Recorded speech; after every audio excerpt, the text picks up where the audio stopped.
Hi, I'm Mark McPherson and welcome to another one of my blogs in my series, 52 Blogs in 52 Weeks, with each blog being about one of my 52 types of people who are poorly behaved and at times downright difficult.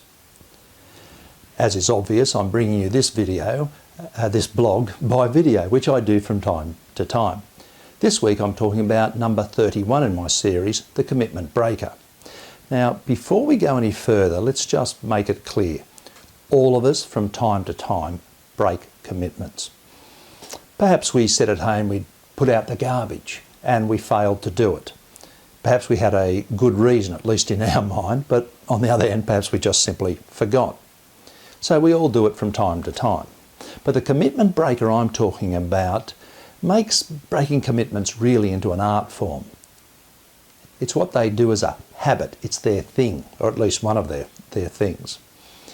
And sometimes commitments too are things that we impose upon ourselves. For example, let's say that I decide I'm going to pick you up at 6 p.m. to take you to the movies. Well, that's a commitment I've made, there's no doubt about that, but I've initiated it myself, but it is still a commitment. On the other hand, we have commitments that are somewhat imposed upon us. For example, let's say that we tell our teenage son or daughter that they have to tidy up their room by 6 p.m. So they make a commitment to do that. We ask them to make a commitment. We ask them, do they understand what we want done? They say yes. They have then made a commitment. The same goes with someone at work who says, I'm going to have the report on your desk by 9 a.m. They make a commitment to have it on your desk at 9 a.m. We expect people to do what they say they're going to do. And let's take another one. Let's take it's a staff meeting. And let's say the staff meeting starts at 2 p.m. Perhaps it's a one-off staff meeting. Perhaps it's 2 p.m. every week on the same day. Who knows? But you turn around to your staff and say, staff meeting today, can everyone make sure that they're there on time, please? Everyone says yes, yes, yes. They are making a commitment to be there at 2 p.m. on time. Now, what happens when your teenage son or daughter fails to do what they've done, what they said they were going to do? They haven't done it. They've broken a commitment. What happens when people just roll in, not at 2 o'clock, but 5 past 2, 10 past 2, quarter past 2? They've failed to live up to the commitment that they have made. And what happens when it's 11 a.m. and that report still isn't on your desk? They've failed to live up to a commitment. So, what do we do about these people? Well, the very first thing I reckon is this. We need to get our standards really, really clear. And anyone who knows me knows that I talk a lot about standards because I really don't think we have them clear at all. We think we do, but they're often not clear. So I have 2 standards, for example, that are applicable in these situations. The first one is that I expect people to actually do what they said they were going to do. The second standard I have here, which I think is applicable, is if people can't do what they're going to do, they should let me know. If you can't get the report done by 9 a.m, let me know. It may not let you off the hook, it still might be a bit of a problem, but at least we know what's going on. So there are 2 standards there to start off with. The second thing I think we really need to do in these situations is make sure that the commitment is very, very clear.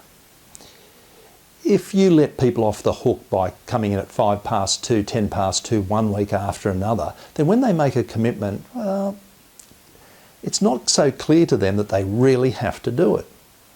And if you've left your teenage son off the hook many times before, well, I think they have a case when they say, oh, hang on, you didn't worry about it last week.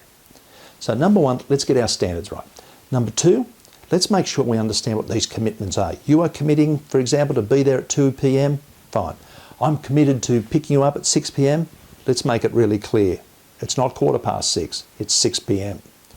The third thing we need to do is be really, really clear about if there are any penalties or repercussions when people fail to live up to the commitment, when they break it. Now, I know some people don't like the word penalties or whatever you want to call it, or punishments, it's worse, but somewhere along the line, like it or not, we're human beings, and if people are allowed to just do whatever they like without any sort of repercussions, then I think we're living in a bit of a fool's paradise. So number one is let's get our standards straight. Really, really clear about what we expect from people and will not tolerate. And just where are those standards? Let's get that straight. Second thing is, let's be clear what the commitment is. 2 o'clock is the staff meeting time. It starts at 2 p.m, then it starts at 2 p.m. And the third thing is, are there any repercussions? Anyway, let's leave it there. If you want to chat to me about any of this stuff, please go ahead. I'm happy to talk to you at www.markmcpherson.com.au. Go to my website, go to contacts, and simply just book in a time to have a chat. So wherever you are, whatever you're doing, I hope you're having a good time. All the very best, and make the most of your day. See you later.